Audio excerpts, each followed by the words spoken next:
स्वागत करती हूँ। कस्तूरबा वलचंद महाविद्यालय से मैं अध्यापिका उज्ज्वला राकेश पाटिल। हम लोग देख रहे थे 12वीं कक्षा का 6वां पाठ पाप के 4 हथियार, जिसके लेखक है कन्हैयालाल मिश्र प्रभाकर जी। पिछले वीडियो में हम लोगों ने देखा कि उसमें पाप के 4 हथियार में आप लोगों को पढ़ाया गया था कि उपेक्षा, निंदा, हत्या और श्रद्धा। इसका अर्थ हम लोगों ने देखा। इसके बाद इन चारों का उपयोग कहाँ और किस प्रकार होता है और इसके कारण समाज में कैसे बदलाव होते होते चले जाते हैं, यह हम लोग देखने वाले हैं।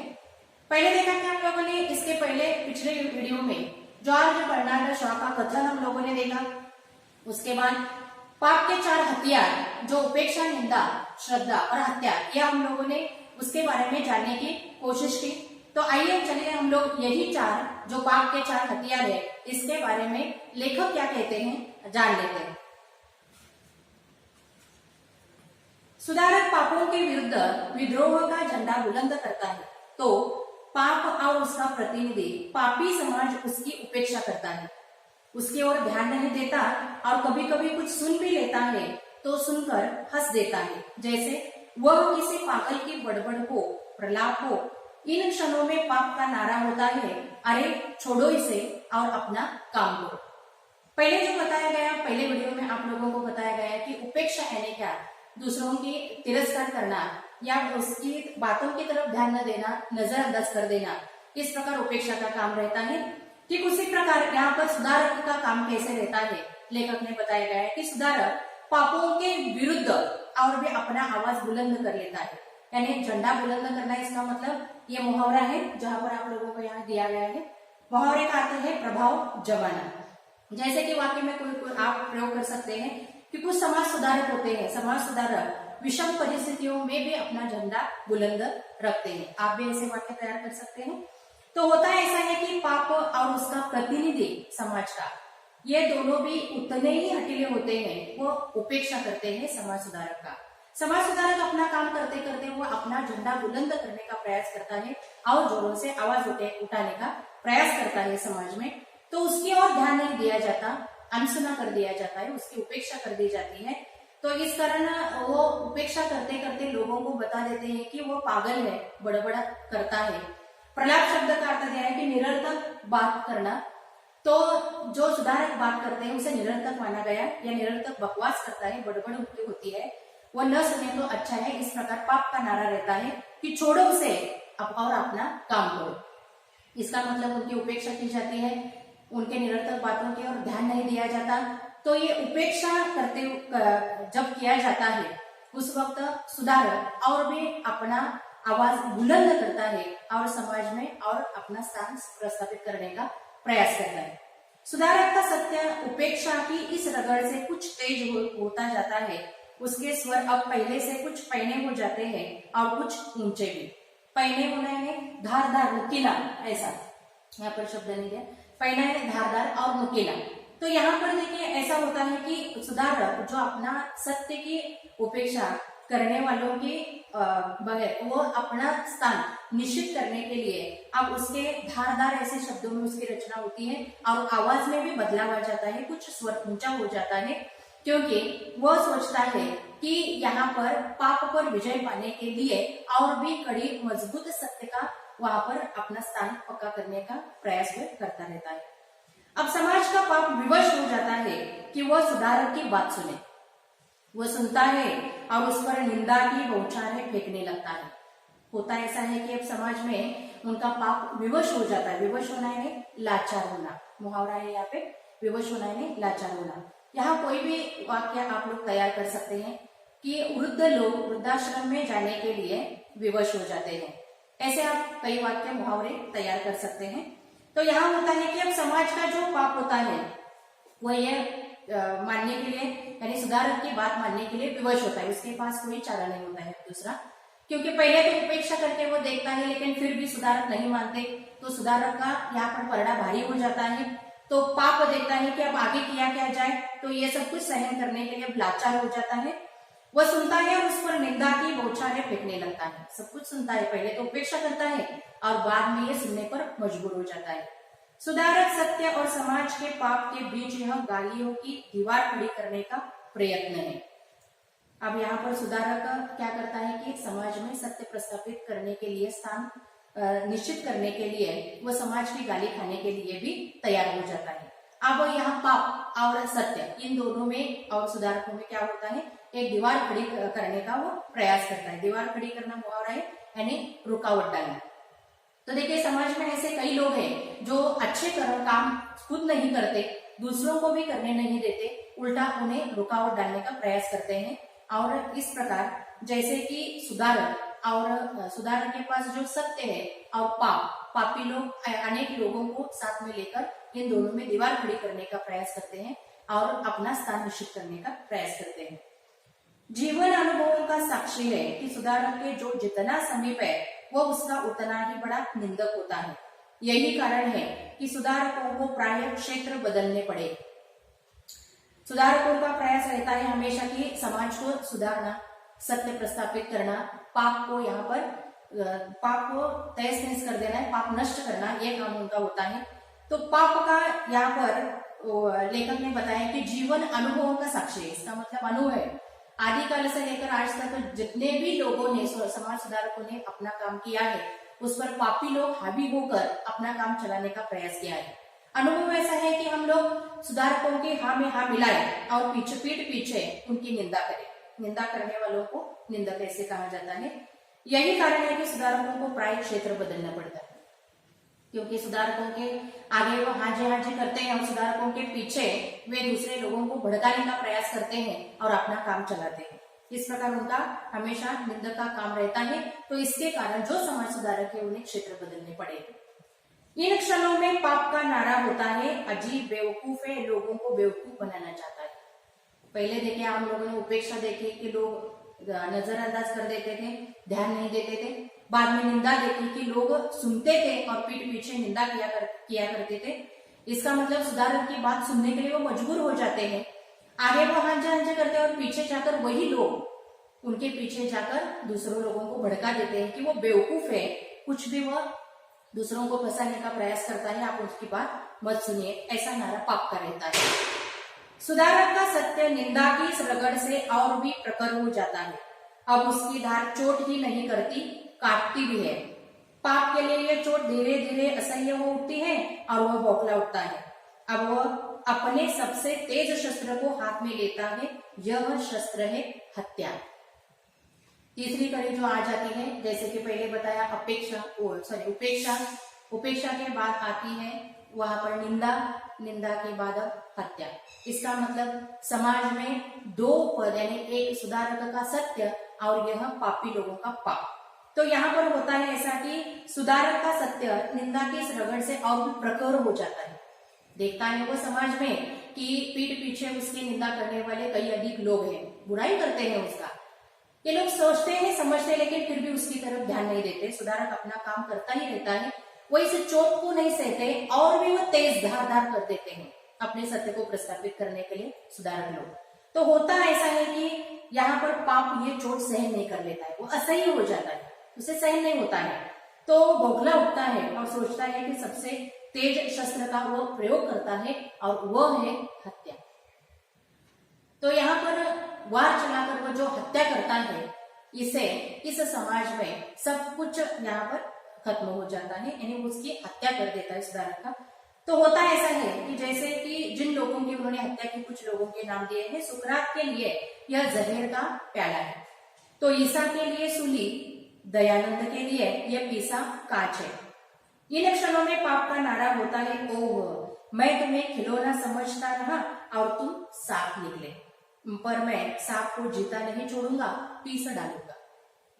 अब जब देखिए सुधारक अपना काम करते करते जब वे इतने धारदार अपना शस्त्र उठा लेते हैं, उस वक्त यह पाप क्या करता है, उनकी हत्या कर देता है। जैसे कि सुकरात के लिए यह जहर का प्याला बना। सुकरात यानी यूनानी दार्शनिक सुकरात का 2500 वर्ष पहले एथेंस में जन्म हुआ था। उन्होंने युवकों की संगठना कर उन्हें विचारों को अपनी एक नई दिशा प्रवृत्त करने का प्रयास किया था और ये प्रसिद्ध विचारक प्लेटो के गुरु भी माने जाते हैं। सुकरात यानी सोक्रेटिस भी उन्हें कहा जाता है। तो इन्हें क्या किया, जहर का प्याला थमा दिया गया। यानी सुकरात तो वहां पर नष्ट हो गए, ईसा के लिए भी एक सूली पर चढ़ा दिया गया उन्हें भी। उसके साथ दयानंद जी के लिए भी एक पिसा हुआ कांच दिया गया, जिसके कारण वो भी यहाँ पर शहीद बलिदान दे अपने प्राणों की आहुति दे गए, यानी बलिदान दे गए, शहादत हो गए। तो देखिए यहाँ पर इन क्षणों में पाप का एक ही नारा होता है कि मैं तो तुम्हें खिलौना समझता था, लेकिन उससे भी बढ़कर तुम सांप निकले। लेकिन फिर भी वे सोचते हैं कि इसे पीस डालूंगा।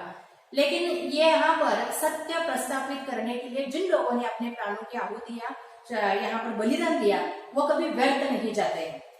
समाज में जैसे भूतकाल, वर्तमान काल, भविष्य काल, पता नहीं भविष्य काल में आगे क्या होगा, लेकिन भूतकाल और वर्तमान काल तो यही दिखाई देता है कि ये जो लोगों का उन्होंने प्रयास किया था, उनका बलिदान व्यर्थ नहीं जाने वाला।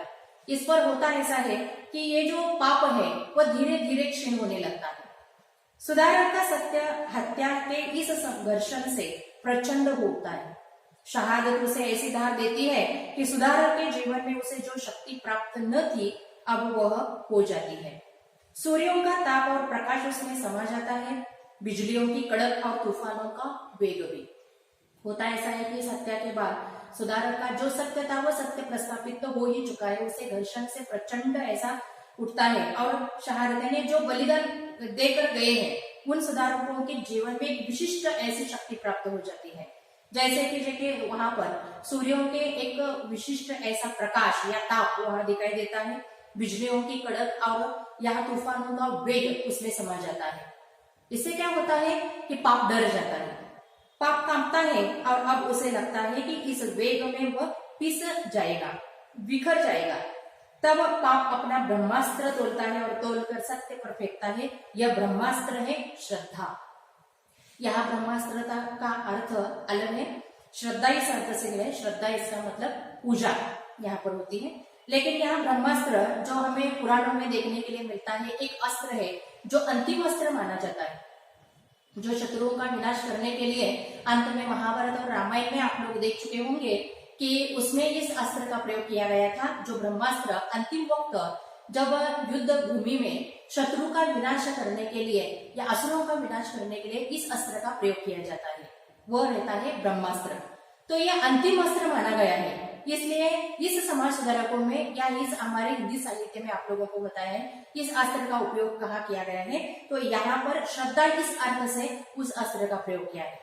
तो ये श्रद्धा यानी पूजा इस अस्त्र का उपयोग इस अर्थ से किया गया है। तो यहाँ पर अंतिम वक्त होता ऐसा है कि पाप कांप उठता है, वो बिखर जाता है, डर जाता है कि अब यह सुधारकों ने जो भी यहाँ पर बताकर चले गए इस पर वे गौर करते हैं और वो बिखर जाते हैं, डर जाते हैं और अंतिम वक्त वो सत्य पर फेंकते हैं, वो यानी ब्रह्मास्त्र यानी वो श्रद्धा है यानी पूजा। इन क्षणों में पाप का नारा होता है सत्य की जय, सुधारक की जय। अब तो यहाँ सुधारक नहीं रहे, तो वे सत्य की जय और सुधारक की जय की घोषणा करते हैं और उन्हें मानते हैं। अब वो सुधारक की करने लगता है चरण वंदना और उसके सत्य और महिमा का गान और बखान। जब सुधारक नहीं रहे तो उन्होंने जो सत्य की वचन यहाँ पर देकर चले गए हैं तो उनकी चरण वंदना करना पसंद करते हैं। उसके बाद उनके सत्य की जो महिमा है वह यहाँ पर दूसरों को बताने का प्रयास करते हैं, उसका बखान करते रहते हैं। सुधारक होता है करुणाशील और उसका सत्य सरल विश्वासी रहता है। अब सुधारक कैसा रहता है? करुणाशील यानी दयावान रहता ही है और उसका सत्य यह सरल ही रहता है। तो वह पहले चौंकता है, देखता है कि क्या समाज में चल रहा है, वह कोमल पड़ जाता है और तब उसका वेग बन जाता है शांत और वातावरण में छा जाती है सुकुमारिता।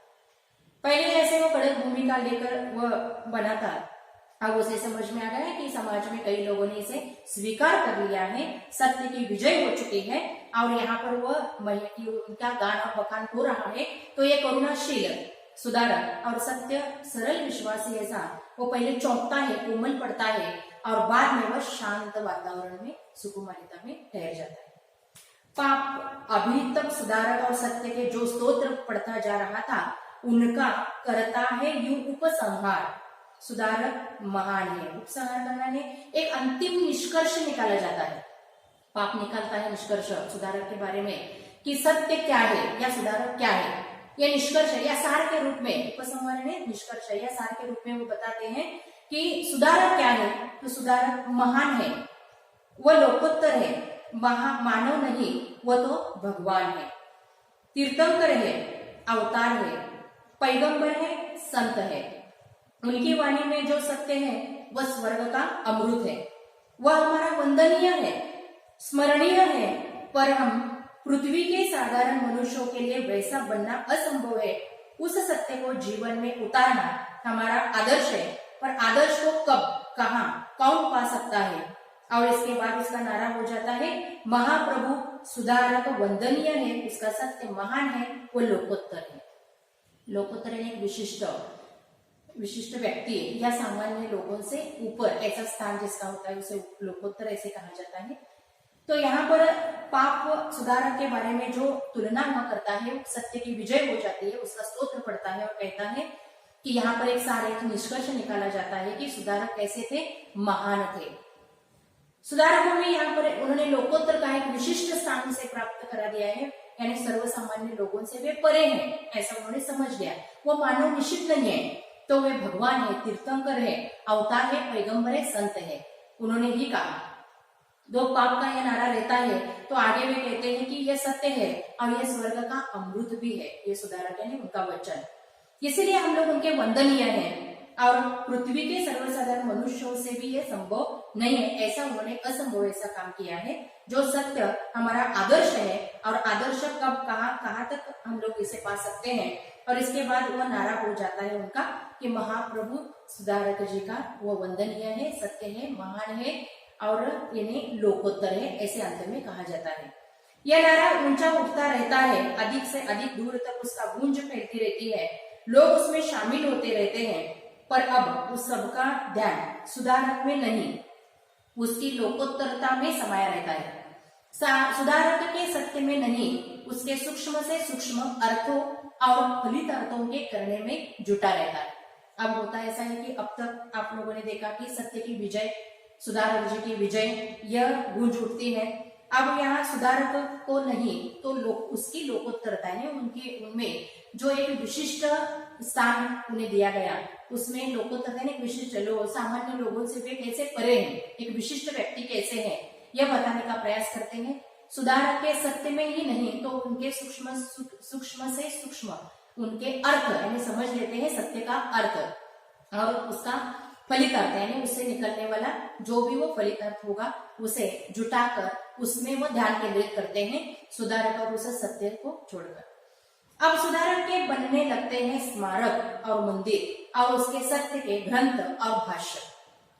बस यही सुधारक और उसके सत्य की पराजय पूरी तरह हो जाती है। अब होता है कि सुधारक बनने लगते हैं, उनके स्मारक बनवाते हैं अंत में, क्योंकि सुधारक नहीं रहे हैं। जब सुधारक नहीं रहे उस वक्त सत्य का और सुधारक का महत्व उन्होंने समझा लिया, उनकी जय जयकार की, उनके स्मारक बनवाए, स्मारक बनवाकर, मंदिर बनवाकर उनके ग्रंथ और भाष्य करने लगे, भाष्य यानी कथन करने लगे। बस यही सुधारक और उसके सत्य की पराजय यहाँ पर निश्चित हो जाती है पूरी तरह से। पाप का यह ब्रह्मास्त्र अतीत में अजय रहा है और वर्तमान में भी अजय है। कौन कह सकता है कि भविष्य में कभी कोई इसकी अजयता को खंडित कर सकेगा या नहीं? खंडित कर रहे हैं, भग्न है, टूटा हुआ है, ऐसा यहाँ पर दिया है विषय।